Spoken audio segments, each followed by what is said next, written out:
Look, oh, I still got sleep voice. Y'all, a nap took hold of me. Welcome in. Mic check, 1 2 1 2.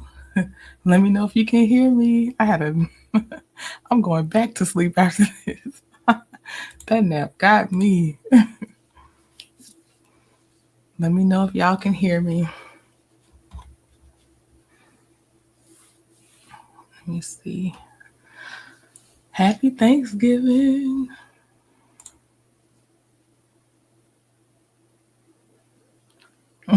Thank you, Bonnie. Okay, hopefully y'all can hear me. Let me bring up my thing.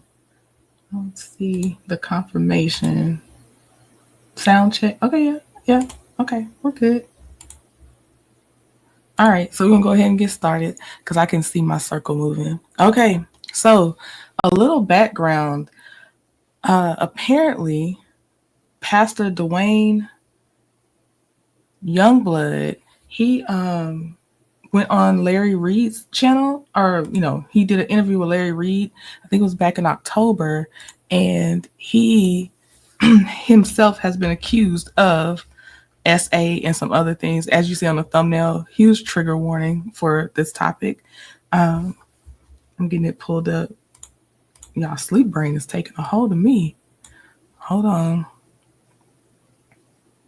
Okay. So it says that Youngblood made explosive claims against the popular motivational speaker on an October 27th episode of the Larry Reed Live podcast, alleging Jakes tried to groom him and also hugged and tried to kiss him. The younger pastor and his attorney, Tyrone Blackburn, who represented Lil Rod in his lawsuit against Diddy, then demanded $6 million from Jakes in order to resolve this matter quickly and privately in a November 15th legal filing. Youngblood said if Jakes didn't come up with the money, he'd sue him for sexual assault and harassment. Jakes instead opted to file a defamation lawsuit against Youngblood, and so that's what we're about to look at now is that defamation lawsuit. Okay. So again, trigger warning, because I don't know exactly what it contains, but the topic is SA, so just be warned. All right. So as you can see, it's Thomas Dexter Jakes, which will be TD Jakes, versus Duane Youngblood and John Doe's 1 through 10. And let's see here. It says nature of the action. This lawsuit sounds in the tort of defamation and civil conspiracy to commit defamation. The underlying story in this case depicts a carefully planned effort by a convicted criminal and those acting in concert with him to rewrite history in order to deflect blame and accountability for his own reprehensible and criminal conduct and to publicly smear a renowned and eminently respected religious leader in a blatant and explicit attempt to extort him for millions of dollars. This lawsuit is intended to bring that scheme to a halt, to end the extreme emotional, physical, and spiritual toll defendant's conduct has caused Bishop Jakes, to set the record straight so the world understands the patent falsity of the accusations and to restore Bishop Jakes' reputation. I'm going to go ahead and let y'all know in the beginning, I don't put anything past anybody, so that's just where I stand on this. I'm going to read it and not try to offer too much of my opinion on this, but I just want y'all to know I don't put anything past anybody with notoriety. I just kind of, the only one I'm an apologist about is probably Beyonce. I just am, but I don't put things past people. All right, so let's go ahead and go to the factual allegations. Bishop T.D. Jakes becomes one of the most prominent and respected pastors in the United States and establishes one of the largest churches in the United States, the Potter's House of Dallas. Bishop Jakes is the visionary, charismatic, and devoted senior pastor of the Potter's House Church in Dallas, Texas, which has a global outreach and congregation exceeding 80,000 persons, a motivational speaker, an entrepreneur, a best-selling author of 30 books, a producer of faith-focused music and films, a Grammy Award winner, a global humanitarian, and one of the most prominent and well-respected pastors and religious figures in the United States today. In 2009, for example, Bishop Jakes was selected to give the sermon at St. John's Episcopal Church, dubbed the Church of the Presidents, across Pennsylvania Avenue from the White House on the morning of President Obama's inauguration ceremony. From his humble roots as the pastor for the 10-member storefront church Greater Emmanuel Temple of Faith in Smithers, West Virginia in the early 1980s, to leading the now more than 30,000-member Potter's House Church based in Dallas, Texas, he founded in 1996. Bishop Jakes has devoted his life to guiding others towards spiritual prosperity. He has inspired millions all over the world to live purposeful and spiritual lives, and the initiatives he and his organization have developed over the years have helped millions all over the globe. For his countless contributions all over the world, Bishop Jakes has been honored and recognized by some of the most influential global organizations and media outlets. He has been called America's best preacher by CNN and Time, perhaps the most influential Black leader in America today by The Atlantic, and regularly appears on lists of the most respected and influential leaders in America. He has been a spiritual advisor for the last 3 presidents. He is the recipient of numerous prestigious awards, including the NAACP Image Award in 2011. Bishop Jakes has been married to his wife Sarita for over 35 years and is a loving husband, father, and grandfather. Throughout his more than 40 years in the ministry, Bishop Jakes has maintained a stellar reputation for his faith, morals, ethics, and above all, devotion to his family and the local and global communities he has built all over the world. This is factual allegations continued. That's just a section. It's a section. It does not always mean that the allegations are factual, but that's the name of the section. It says defendant Duane Youngblood is convicted on multiple occasions for sex offenses involving minors. Okay, this one might be because this is recorded, but it says, in stark contrast, Duane Youngblood is registered as a lifetime sex offender in the state of Pennsylvania and is currently under supervision by the state's Department of Parole with parole number 590JF. Youngblood has repeatedly and uncontrollably sexually assaulted young children since at least 2002. On all occasions, Youngblood has pled guilty and admitted to his heinous crimes. In 2006, at the time pastor of a church in Homestead, Youngblood was first arrested on charges of sexual assault and corruption of minors and other charges. In that case, he was accused of sexually assaulting a 15-year-old in 2002 while counseling the boy. The teen sought counseling from Youngblood because a cousin had molested him, according to a police affidavit. Hey, Peaches and Cream, will you do me a favor if you can? Are you eating dinner? Okay, hold on.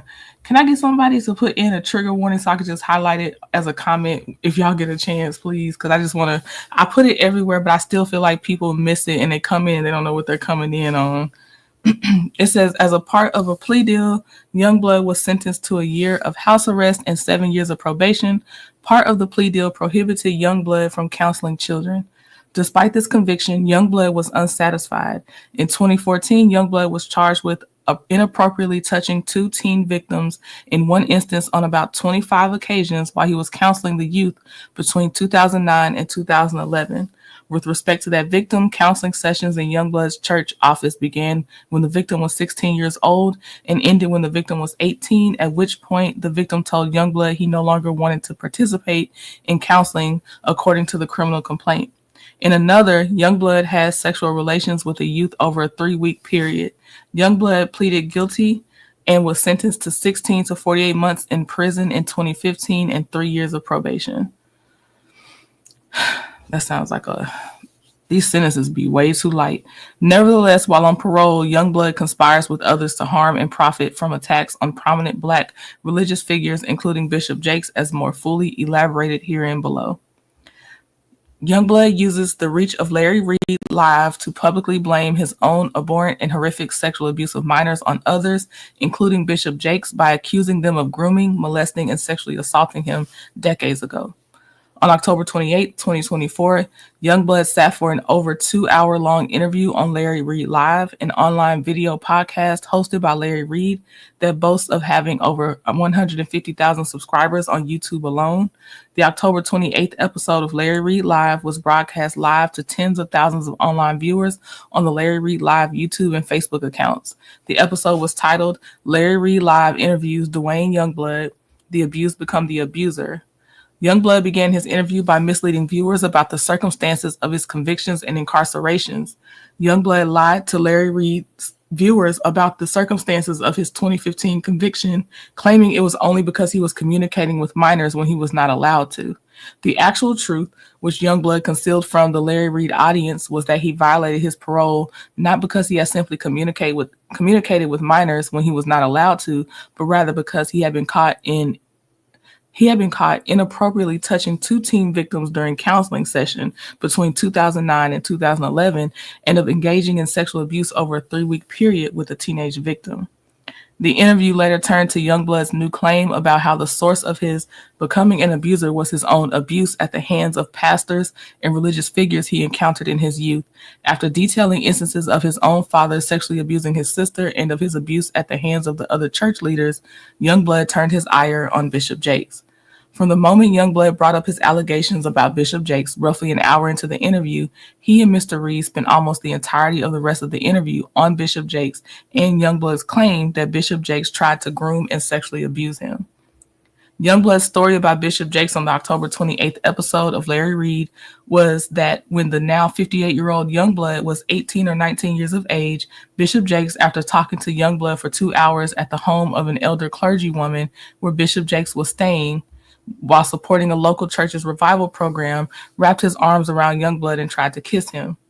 After sitting there and having this long discourse with him, I finally looked at my watch and I'm like, "Oh my goodness, I gotta go. I gotta get to this car back to my mother. She's gonna kill me." So I said to Bishop, "I got to get up," and I got up from the table. He got up from the table. He walked around toward the way I had to exit quicker than I got over there, and when I started to walk past him, he pulled me to himself, wrapped his arms around me, and tried to kiss me, and in that moment, I literally died.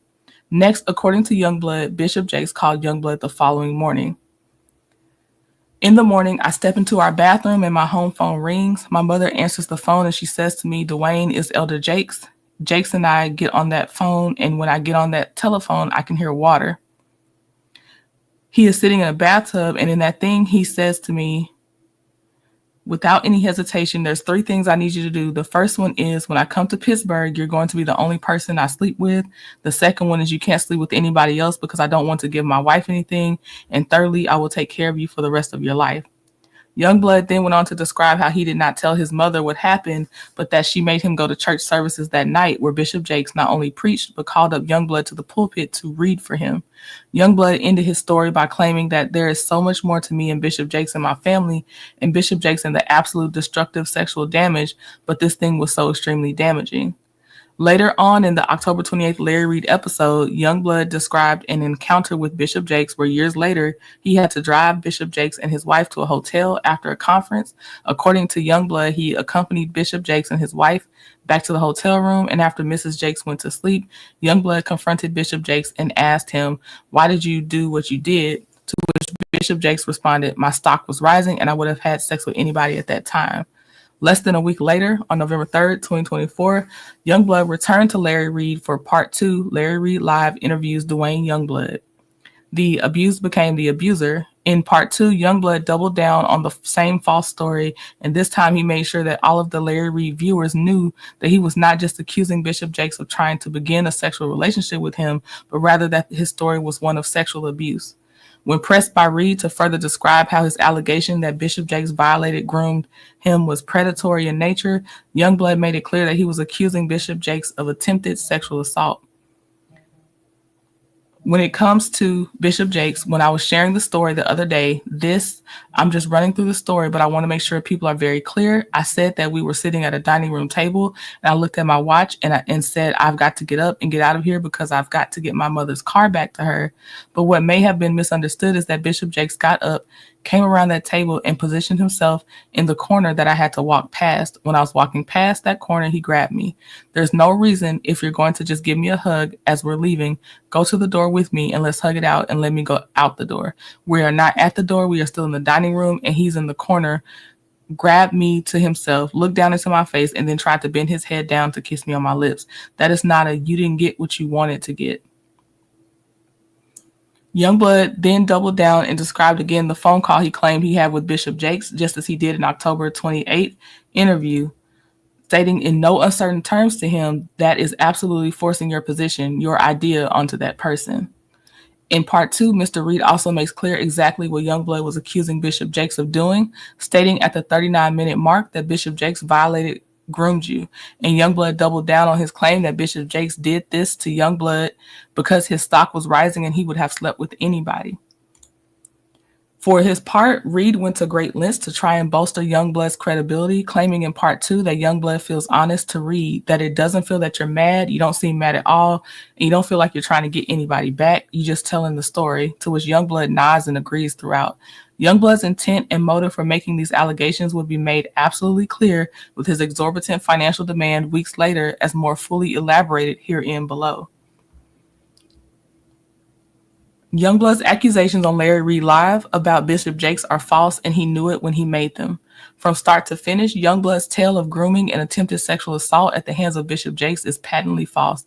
Bishop Jakes never kissed or tried to kiss Youngblood, never cornered him or forced him into any situation, sexual or otherwise, and certainly never told him that he wanted to sleep with him or had any conversation of a sexual nature at all with him. The interactions described by Youngblood during his Larry Reed interviews on October 28th and November 3rd never happened, period. Indeed, the very context and nature of Youngblood's accusation rendered them unbelievable. Youngblood, having served years for molesting and sexually assaulting minors that he himself was supposed to counsel and mentor through his church, is a desperate attempt to rehabilitate his image and build a new ministry for himself. His playbook is clear. Accuse what seems to be every other prominent church leader he has ever met of grooming and preying on him, and then blame them for his own criminal predatory conduct after he has been finally released from prison as a 2-time convicted felon and lifetime registered sex offender. Indeed, his blatant lies to Larry Reed's viewers about the circumstances of his own convictions and incarcerations are proof that this is all just one big lie to try and rewrite history for his own personal gain. Youngblood's October 28th and November 3rd appearances falsely targeting and attacking Bishop Jakes goes viral. Just as Youngblood hoped, his October 28th and November 3rd appearances went viral. Part 1 has over 120,000 views, making it one of the most viewed Larry Reed episodes in history, even though it has been posted for less than a month. And part 2 has garnered over 25,000 views since it was posted on November 3rd. Moreover, clips featuring Youngblood's false story about Bishop Jakes posted to the Larry Reed YouTube account attracted tens of thousands more views. The Larry Reed interviews were also posted to other Larry Reed social media accounts, including Facebook, Instagram, and TikTok, where they garnered hundreds of thousands of additional views, as well as to Larry Reed's website, LarryReedLive.com, where they tallied even more views. The spread of Youngblood's false allegations, as expected, did not stop with just Larry Reed's social media and online platforms. Predictably and foreseeably, Youngblood's story went viral, being republished, reposted, and commented on by numerous other social media users and influencers. For example, Newsbreak, which boasts over 26 million monthly readers, published at least 5 separate stories on Youngblood's accusations against Bishop Jakes, and Youngblood's false accusations were republished by other YouTubers and TikTok influencers to hundreds of thousands of additional viewers. All told, it's likely that over 1 million people have been exposed to Youngblood's lies about Bishop Jakes. Youngblood retains an attorney with a history of filing frivolous lawsuits against prominent Black celebrities and proceeds to try and extort millions from Bishop Jakes. Incredibly, the defendant's malicious efforts to smear Bishop Jakes' reputation was only part of the plan. Prototypically, of course, their motivation was also deeply rooted in immediate financial gain. Days after the second podcast on information and belief, the defendants retained a lawyer in New York to represent Youngblood in a blatant attempt at a money grab. By letter dated November 15, 2024, a lawyer purporting to represent Youngblood demanded that Bishop Jakes pay Youngblood $6 million in order to resolve this matter quickly and privately. Otherwise, Youngblood would bring a lawsuit against Bishop Jakes for sexual assault and harassment. The motivation of the demand was clear: pay millions of dollars. Otherwise, the podcast strategy and other similar tactics of attempting to publicly harass and shame Bishop Jakes would continue. Fundamentally, federal criminal law punishes blackmail, anyone who either demands or receives money or any other valuable thing under the threat of informing or as a consideration for not informing against any violation of U.S. law is committing a crime. Further, both the Commonwealth of Pennsylvania and federal criminal law punish attempted extortion, such as the money grab, which is no different than an old-fashioned robbery attempt.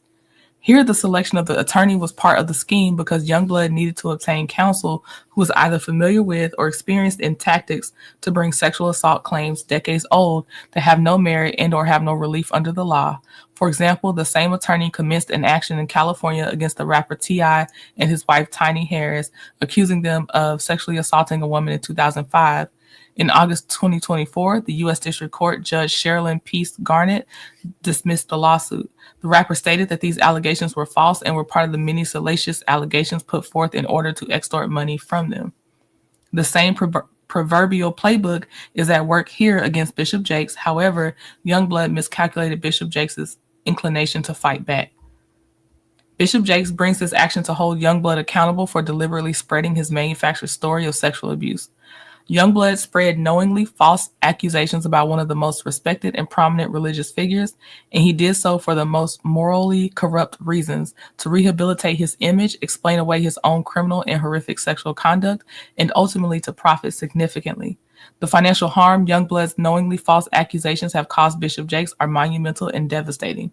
Bishop Jakes has been the spiritual rock for millions of Christians all over the world, particularly in the African American community.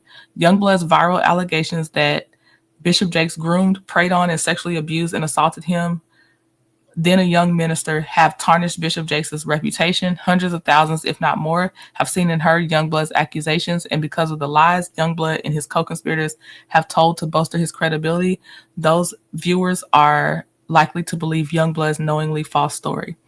In addition to, and even more devastating than the millions of dollars in reputational harm Youngblood has caused, Youngblood's lies have put in jeopardy the critical philanthropic mission Bishop Jakes spearheads, and has likely impaired significantly the benefits that the recipients of such efforts receive. And Youngblood's intentional and malicious lies have taken a substantial emotional and physical toll on Bishop Jakes. On November 24th, the day before he filed this action, Bishop Jakes suffered a medical crisis on stage in the middle of his Sunday service in front of his entire church. Bishop Jakes believes with all his heart that actual victims of sexual abuse should be treated with the utmost respect, kindness, empathy, and sympathy, and that true perpetrators of such abuse should be held accountable for their actions.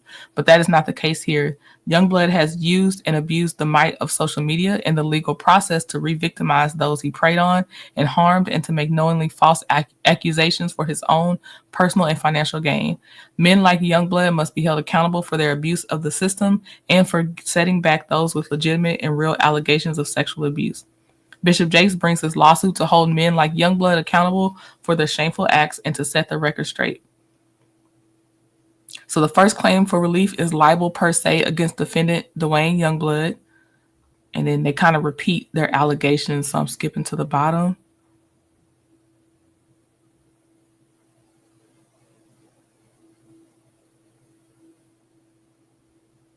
Skipping, because this is we read this just in a different part earlier.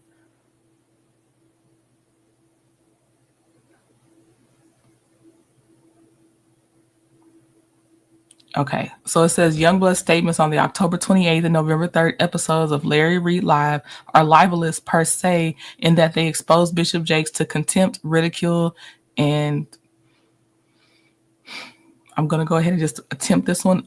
Obloquy tends to affect Bishop Jakes in his profession as a trusted pastor and religious figure, and accuses Bishop Jakes of engaging in unlawful conduct. Indeed, the accusations that Youngblood has made about Bishop Jakes are as damaging and damning as anyone can make about a prominent pastor and spiritual leader. Jay Taylor said, well, hey, friends, said, what about all the people confirming his story? They have clean criminal records. Good question. Let's see. So it says cause harm to his reputation. Youngblood published his statements on October 28th and November 3rd with actual malice, and that he was aware at the time of publication that the statement was false, or at a minimum had a high degree of awareness that the statement was probably false. In addition to knowing his statements were false when he made them, because he was a first-hand witness to his interactions with Bishop Jakes and knows that he was never groomed, sexually assaulted, sexually abused, or preyed on in any way by Bishop Jakes, Youngblood's statements were also made with a reckless disregard of the truth. For example, Youngblood had financial and other motives to lie, as evidenced by his demand for millions of dollars from Bishop Jakes and his attempt to rehabilitate his image and recast himself as a sexual abuse victim instead of a perpetrator in order to revive his ministry. Youngblood is a convicted felon and sex offender. Youngblood's claims are inherently improbable, in particular his claims about the follow-up conversations with Bishop Jakes. Youngblood's false and defamatory statements about Bishop Jakes were made in furtherance of and to fit within the preconceived storyline Youngblood needed in order to rehabilitate his image as a sex offender and felon and to demand and extract millions of dollars from Bishop Jakes. Youngblood was caught red-handed lying about the circumstances of his criminal convictions, and Youngblood conspired and coordinated with others to levy these false attacks on Bishop Jakes. Youngblood has no applicable privilege or legal authorization to make these false and defamatory statements, or if he did, he abused it. Okay. So, Youngblood's defamatory statements were accompanied with malice, wantonness, and a conscious desire to cause injury. Youngblood purposefully made the defamatory statements heedlessly and with reckless and willful indifference to Bishop Jakes' rights. Bishop Jakes is therefore entitled to actual, presumed, punitive, and other economic damages in an amount to be specifically determined at trial. Second claim for relief, civil conspiracy against all defendants. Let's see. They're saying that they believe that Youngblood and those acting in concert with him, i.e. the co-conspirators, worked together to publish and broadcast the false claim that Bishop Jakes groomed him and sexually assaulted Youngblood on a podcast reaching over 100,000 people. To wit, co-conspirator number one falsely claimed in sum and substance during the podcast that Bishop Jakes had engaged in settlement discussions with Youngblood regarding his claims. I do wonder, since he lists John Doe's 1 through 10 on here, are they considering putting Larry Reed on there? They keep, they're mentioning how it started out. It got there first, and the word got out bigger because of that. I'm not saying they will. I'm just wondering, who does he believe these co-conspirators are? Who are they holding a space for?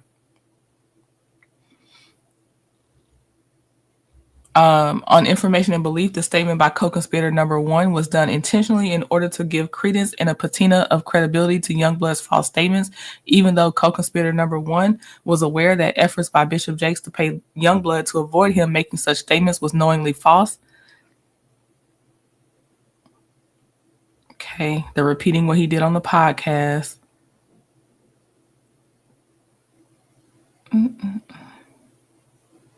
Willful, intentional, malicious again. Okay, prayer for relief. It says, wherefore plaintiff Bishop T.D. Jakes respectfully requests that the court award him relief against defendant Duane Youngblood as follows: actual and compensatory damages exceeding $75,000, as well as interest, reasonable attorney's fees, and costs as allowed by law; punitive damages as allowed by law, and such other and further relief as the court deems appropriate.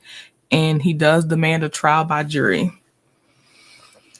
So we will see as it goes on what I don't want to read your other comment because I don't know what happened for sure at that hospital. But again, I will say I do not put things past people in general. So we will see what happens with this. I believe there's motivation. Either, how can I put this? I believe there's some smoke and mirrors. I believe that there's some grains of truth in also trying to clean up an image, but I also don't put anything past TD Jakes or any hope dealers or any, just people that be out there with a lot of influence and stuff. I don't put nothing past people too much. So that's what I'm saying. Oh God, beautiful. I'm going to be done with you. I'm going to put a timeout chair for you.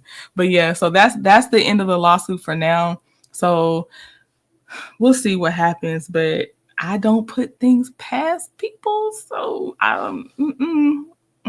we shall see. I'm trying not to say nothing too early. The way that it was going out when a lot of things came out about, his daughter supposedly has that woman's Michelle Loud's child and some other stuff. And they be quick to If y'all don't see this on this channel no more, just know they got me, because they be out here. I hear they be out here doing some crazy stuff when you try to just. It's public record, but they do some crazy stuff when you read it. So we'll see what happens. But yeah, I'll leave it there for now and just keep up with what's going on. All right. Y'all have a happy Thanksgiving. I will most likely see y'all on TikTok at 9 o'clock Eastern Standard Time and 8 o'clock Central Standard Time. I'll probably see y'all over there. But all right, I will see y'all later. Have a happy Thanksgiving. Bye.